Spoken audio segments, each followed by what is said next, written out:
Hi, everyone, and welcome back to the next edition of the Clio Entertainment Creative Mentor Series. I'm Jessie Gerritsen, Associate Director of Clio Entertainment, and today we're thrilled to have Ian Grody with us.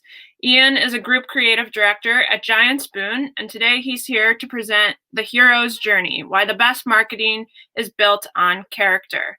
We're super excited to see what this is all about, so let's welcome Ian. Hey, Ian. Hey, Jessie, how are you? Good. Thanks for Good. joining us. My pleasure. Thank you for having me. All right. Well, without further ado, we'll let you take it away. Here you go. Awesome. Hey, guys, thank you so much for having me again. Today I'm here to talk a little bit about the hero's journey, as Jessie said. You know, marketers are constantly building incredible worlds and telling incredible stories for brands, but what I want to focus on and where we found success and is really sort of carving out roles for users, audience members, and guests within those stories. And that means defining their parts, their purposes, the challenges they'll experience, their rewards along the way, and their ultimate takeaway. And making all of that super simple, super quick, super intuitive, so everything feels seamless for them. So it doesn't matter if you're building something traditional like a piece of content, or you're building an interactive experience, or you're building, let's say, an experience proper. It all matters. And the goal is always, at the end of the day, to leave audiences, leave guests, leave users with the tools and the language to speak more meaningfully about a brand or a piece of IP. And to leave them as well with the desire to delve further into that brand or that piece of IP, that show, that movie. And that's really what I'm here to talk about today. I feel personally equipped to discuss all of that and to sort of put together and assemble a way of thinking about all of that, because my background is as a screenwriter. So that's how I started my career. I was creating shows, writing pilots for CMT and MTV and Sci-Fi, and I was doing all sorts of things. It was country musicals, it was space operas, it was superhero shows, and it was in many ways a living, but not a life. And along the way, I was writing some copy on the side. I was watching all of it go, and there was something so fulfilling to me about seeing things and feeling things get made. And so that's where I shifted my spotlight, and career-wise. And I found that I could take everything I learned from working with Oscar-nominated co-writers and people like the showrunners of the first season of Stranger Things, and bring those storytelling skills and those character-first ways of thinking to the ad world. Do I write? Of course, I still write. It's something that I love very much. I am optioning a film right now. I have a sci-fi novel commission that I'm working on. But one of the best things I get to do, one of my everyday reasons to sort of wake up, is to come to Giant Spoon and bring that character-first, story-first way of thinking to the world. For today, what I wanted to chat with all of you guys about agenda-wise were best practices for bringing intricate story worlds to life for brands and establishing the user, the guests, the audience members' role in those stories and casting them as heroes. I have a way of thinking about these roles and the process for building them. I don't know if it's the right way. It's my way. But the building blocks of a narrative-driven piece of creative that works, in my opinion, are points of entry, points of progress, and points of resolution. And I wanted to examine each one of those three using a different project that we've built at Giant Spoon, and a different sort of project. So the first thing that I'm going to talk to you guys about is points of entry, and we'll talk about a film that we did called Payday for Synchrony Bank. We'll talk about Day Zero, which is an interactive film, a choose your own adventure film that we built for a client called MongoDB. And then I'll talk about Bleed for the Throne, which is an experience proper that we built for Game of Thrones, HBO, and the Red Cross. So let's get into points of entry a little bit. We'll talk about it. The big question for points of entry, and I'm referring to my notes, I brought notes for you guys because I care, is, how do you seamlessly explain the user's or viewer's role in the narrative? What's their part? What's their purpose? What are the rewards that await when they engage? All of it needs to come across, again, quickly, intuitively, and it needs to hit home. So let's talk about Payday first. Payday was a really interesting project, and I think we're going to show a little bit of it on screen right now, just so you get a feel for it. Synchrony Bank came to us. They wanted to express that when you save today, you can escape the cycle of sameness and build a more enriching, more fulfilling tomorrow. So we did something I thought was quite a lot of fun. We teamed up with a great director named Morgan Cooper, who's now the showrunner of the new Bel Air show, Fresh Prince show, and Issa Rae's production company, Color Creative. And we created a time loop comedy set on a payday. Time loop meaning Groundhog Day, Russian Doll as references. Basically what we did is we created a character named Nisa Rose who spends like there's no tomorrow, and can't get to her goals, her dreams of, in this case, opening up a subscription service for exotic plants. Specific, I know, but it worked. She finds herself stuck in a payday style time loop. She's living the same payday over and over again, realizing that she's not getting any closer to her goals, her dreams, and ultimately makes the choice to change and earns her escape from that time loop from the universe. Won the Tribeca Film Festival's Tribeca X Award for Best Brand Film, so it worked. It was quite a lot of fun to put together. But when we talk about that character, the first thing that we need to think about is that character's arc. We're arcing someone from financially frivolous to financially empowered. And we intro that character in a very specific way, and that intro has everything to do with you, the audience member. So we see Nisa for the first time, and you have to do this in an image, in a second, in a picture. We see her in the back of the plant shop where she works, waiting for deliveries.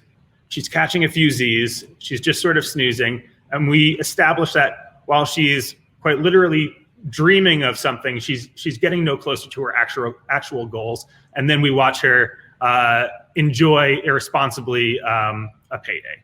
And what we're saying about that character is not only is she not getting any closer to her goals, she's also like you at some point in your life, or like someone that you know, a best friend, a sister or a brother. I know that in my 20s, I probably could relate to that character quite a bit. And that means a lot. It means that here's your point of entry into a traditional medium. As a member of the audience, you're going to go on some sort of fantastic journey with someone who is like you, and there will be wish fulfillment in it. There are also two other ways that we incent you to keep watching, dangle carrots in front of you as a member of the audience. We open with a teaser where there is a Zoltar-esque ATM machine that sends Nisa back in time. So we're introducing a dramatic question, and we're posing the question, what happens to Nisa? And you have to sort of wrestle with that, or you're incented to follow the film to find out what happens. But we're also adding in a couple of jokes in that teaser. So you will be rewarded with and paid with comedy for going on this journey with a character that you can relate to. So that's your point of entry into a payday like object, as we often say here. The next film that I want to talk to you about is an interactive one. It's Day Zero for a technology company called MongoDB. MongoDB wanted everyone to know that when you use MongoDB Atlas, their cloud-based solution, as a developer, you're in the driver's seat, you're in control. So we built a choose your own adventure story where you are quite literally in control.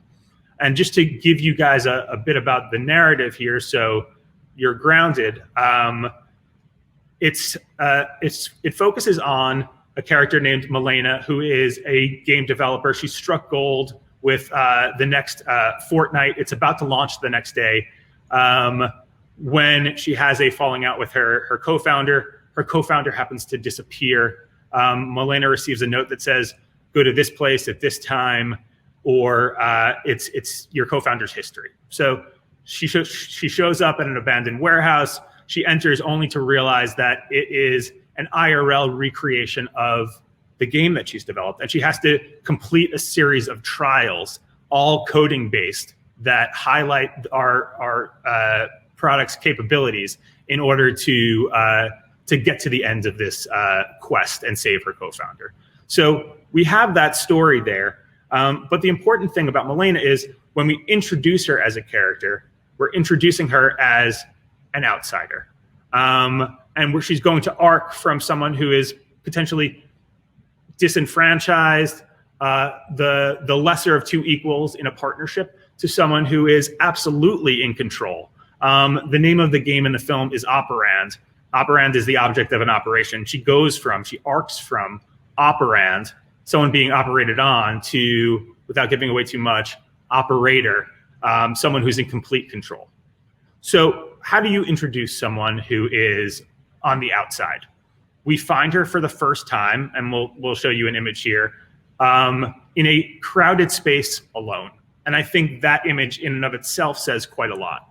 Now, what does that mean as a point of entry for you as a member of the audience? What that means is that you can recognize yourself again in her. I think as much as we all might be attracted to or wowed by her more charismatic co-founder, I think we all see ourselves in that outsider role in some way, shape, or form. And I think it's more relatable. So you're in, and again, you recognize yourself in her. But there are also other ways that we're incenting you to go on a journey with her. And there's also the promise of agency, which is critical to this medium and to this experience. You will not only be able to go on a journey with a character who you like and who you recognize, you'll also be making choices alongside that character, for that character. You will be in control. And that game-like facet of the experience is another reason to stick around and stay involved and see what happens. Bleed for the throne. This is one of my favorite things that we've done at Giant Spoon. Not only because I was an early fan of Game of Thrones, but because there was an aspect of social good to it as well. Every year at South by, we have historically done a big activation for HBO. We built Westworld. This was a follow-up to Westworld. There was a global blood shortage the year that we put this on. We wanted to team up with the Red Cross, not only to promote the final season of Game of Thrones, but to combat the blood shortage that the world was experiencing. So everything about this experience was designed to raise awareness, actually collect donations, and combat that shortage. So it was something that was inspiring to work on. We built our own sort of version of the Red Keep. And you, in this case, are quite literally stepping into the shoes of a new recruit and going on a soldier's journey. A soldier's journey from new recruit to someone who has to prove their worth, be inducted into the army of the living, and go to war. So there are a series of steps, and we'll get into that more in points of progress. But as you arc from outsider to seasoned warrior, you need to know that archetypical story that you may recognize begins in a certain place. So how do we communicate that? We do that with soldiers and actors who are not only in character and chatting with you as you enter, but we do that by having them challenge you. It's time to prove your worth. Do you have what it takes? And either you're going to go on one of two paths. You're going to actually donate blood, or you're going to walk in the shoes of those who bled before you. So that challenge to prove your worth and those paths in the beginning of the story is very clearly established by those actors who are, again, dressed as soldiers, challenging you and saying that if you have what it takes, we'll bring you into the fold. And so points of entry across those three, again, are not identical. The mediums, the formats are different. And this is not a formula, but it's definitely a way of thinking about bringing people in and letting them know very, very quickly, without much investment on their part, what their roles are in these narratives. As we move into points of progress, I think that the key here is to let people know as they step into all of these roles, what to do, how to do it, and how to measure success and failure along the way. what are the best ways to make those journeys intuitive? Let's look at Payday again. So in the case of Payday, I'm just going to remind you of the story arc. Nisa is moving from financially disenfranchised, financially frivolous, to financially empowered. There are steps along the way, steps that you recognize intuitively from the time loop films that you've seen, and that handshake with the audience, that contract, is very much to our benefit. You enter the time loop, you experience wish fulfillment, you embrace temptation, but ultimately hit rock bottom, make a change, and earn your escape. I think Groundhog Day, being the seminal film reference here, does a lot of the work for us. And I think the cultural references that we get to make along the way with the films, even the interactive ones that we're doing, are helpful in creating that shorthand. And it's a shorthand that we leverage quite a lot. But like many brands, I think Synchrony wanted to make doubly sure that you knew what was happening along the way. I think brands are constantly nervous about users being, or audience members being lost. So what we did was we built an omniscient narrator who helped guide you along the way and helped you wayfind. And it wasn't only for purposes of exposition, it was to root you in phases of the narrative. It also added color and character to the story. And I think in working with the team, we pulled it off quite well. And I can't think of the film without it, but you have your wayfinder, you have your Virgil taking you on this journey. As we move into day 0 and talk about that a little bit and think about that, to remind you of the story arc, we have someone who is sort of out of control, moving into a position of control in a partnership. So what are the steps in this sort of story? I think from a genre perspective, again, you recognize quite a few of them. There's the crisis. There are the series of trials. There are successes and failures along the way. There's a final confrontation and a big reveal. So some of that is intuitive. Some of that is second nature because you've consumed so much media and so much genre stuff as a developer. That you know what's going on. But because this is interactive, the UI is also your wayfinder. It is also helping you track successes, failures, and telling you what to do and how to do it along the way. So again, we're making it hard to get lost. And of course, it goes without saying that performance, music, and the direction of Benny Nix, our director, helped you understand what the yay moments and the boo moments were. But all of these things collectively are helping you wayfind and make your way through, and reminding you again of your role in this story and what you should be doing. Bleed for the Throne is a little different. Bleed from the Throne, again, is an experience proper. So you've entered, you're on this soldier's journey. You are a soldier. That is your role. And you're on a quest to be, again, to prove your worth, be inducted, take an oath, and ultimately go to war in an experiential war camp. So proving your worth, again, we have this as phase 1. The soldiers are directing you to either give blood or walk in the shoes of those who bled before you. That was an immersive experience where you feel what it was like to be Jon Snow, or to be shamed as Cersei, or to encounter the Mountain as Peter Dinklage's character. So after all of that occurs, you're then ushered by a second set of soldiers into seats, and we have a big long form choral ceremony. The ceremony has intuitive parts to it as well. The ceremony is an induction one. You're taken from the pews. You're brought to the head of our version of the Red Keep, and Red Priestesses then put hands on you, welcome you, and induct you into the army of the living as musicians sing in half English, half Valerian around you, and you're given a pin as a symbol of your induction before you're then sent to the war camp. So again, archetypical soldier story. There's something seamless about it. You've proved your worth. You've been inducted, and now you're being sent to war. And that war camp was quite fun and was open open design, so you could do a variety of different things while you're there. The soldiers and the priestesses were our Virgils in this case. These were the people who were helping us wayfind. These were our instruments of direction. So again, it's hard to get lost even as you intuitively know your role and feel what your role is in the story. Now we arrive at points of resolution. Points of resolution is perhaps the most important piece here and what we're working backwards from. So like every character's journey, good marketing is going to leave viewers changed. They're more excited, they're more introspective. But as I said at the very top of this, the most important thing is they're more equipped. They have the language now to talk about your brand, to talk about your show, to talk about your movie, to tell others and evangelize for it what it's about.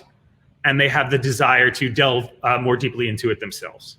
So in the case of Payday, we asked ourselves, well, what is the big brand takeaway? And any good brand film shouldn't have 13, it should have 1. And it was, when you save today, you can break the cycle of sameness and build a new tomorrow. And that had everything to do with the concept of the story. We communicated that through posters that were placed by Synchrony Bank out of home on a wall beside an ATM that Nisa, our character, really notices for the very first time. She's been oblivious in her own world, not taking stock of her effect on it or her progress towards her dreams. And as she awakens and makes change, she sees that.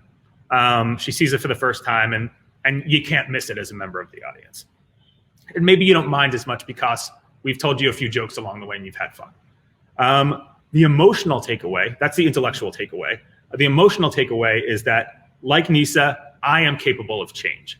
And it's important that there's a think takeaway and a feel takeaway. As I said, not 13, there's one intellectual one about the brand, but there's another one that you feel. So like Nisa, I am capable of change. And in a word, we want to distill this down into a single word or two. It's an exercise that we do at Giant Spoon with all of our projects, whether they're films, experiences, anything. If you can say it in a single word, that's the first step towards making sure that the audience or the user or the guest can distill it down into a single word as well. And there's elegance to that simplicity. So in a word, Payday was about empowerment. If you want to make it 2 words, it's about financial empowerment. Day zero, what was the brand takeaway in this case? I nodded to it at the top of the conversation. When you build with MongoDB Atlas, as a developer, you are in the driver's seat. The technology lets you do what you want to do. And again, that has everything to do with the interactive choose your own adventure medium that we landed on. The emotional takeaway is, like Milena, I can be in control. And I think that developers sometimes feel that they are not. They're not given the benefit of that control. And with MongoDB Atlas, you have control. So in a word, I said it a few times, this one is about control. Empowerment Payday, control day zero. Bleed for the Throne has a physical takeaway. And that physical takeaway in experiences is very powerful. It reminds you of the experience, and it also unlocks more about it as you take it with you. It becomes a conversation piece. It becomes something that can continue to make you think about the experience that you've walked through. In this case, it was a hand of the kingpin that we had altered with a bandage. That was a badge of honor. It was a symbol of everything that you've gone through. It was a symbol of your membership in the army of the living, and it was a symbol of what we'll ultimately get to, which is your sacrifice. The emotional takeaway in this case was, when we collectively sacrifice, we fight for life. And I think that you could have plastered that. It probably was written on our whiteboards as we built this whole experience out. And everything is sort of in service of that and making you feel that along the way. Again, think is very important, think is critical, but feel is even more important. And in a word, what was this all about? This was about sacrifice, just as our Westworld Season 3 project was all about free will. This was all about sacrifice. When we look at all of that stuff collectively, and we've walked through points of entry, points of progress, and points of resolution, I think there are a few key takeaways that we can sort of put in our bag and take with us on our journey as we build our next project. The first is establish roles for your audience immediately. Make sure that they know who they are in this story. Are they an active viewer? Are they calling the shots in a digital experience? Are they a soldier in an archetypical soldier story that's second nature? The second point is, it's not just about wow factor. It's about making those user journeys that I just described and just touched on absolutely intuitive. Make them second nature. Establish these characters that you're connecting to. Establish, in the case of an experience, who you're supposed to be in a snap. The third point, audiences need to understand what to do, how to do it, and how to measure success or failures along the way. And again, you're looking for your Virgils. You're looking for your people to walk you through this experience, or your UI to walk you through, or your omniscient narrator, or your contract with the audience because they're familiar with the references that you're making. And that's going to help you get from start to finish line successfully. And then finally, you want to resolve those journeys with clear, unmistakable takeaways. I like to think about, or I like to consider, a think takeaway and a feel takeaway. And then ultimately, you're distilling that down to a single word. And that's what I got for you guys. I don't know if it's the right way. I just know that it's my way, and it comes from a number of experiences that I've taken with me into Giant Spoon and a lot of learnings I've had at Giant Spoon. But that's how we approach things. It's absolutely, again, not a formula. It is a philosophy. And if you bring that mindset into your narrative-driven projects, can't hurt. Thank you, Ian. Sure. Those were awesome. Those are 3 very cool projects, and we really appreciate you pulling the curtain back on those. So thank you for being here, and thank you everyone for tuning in. Thank you so much for having me.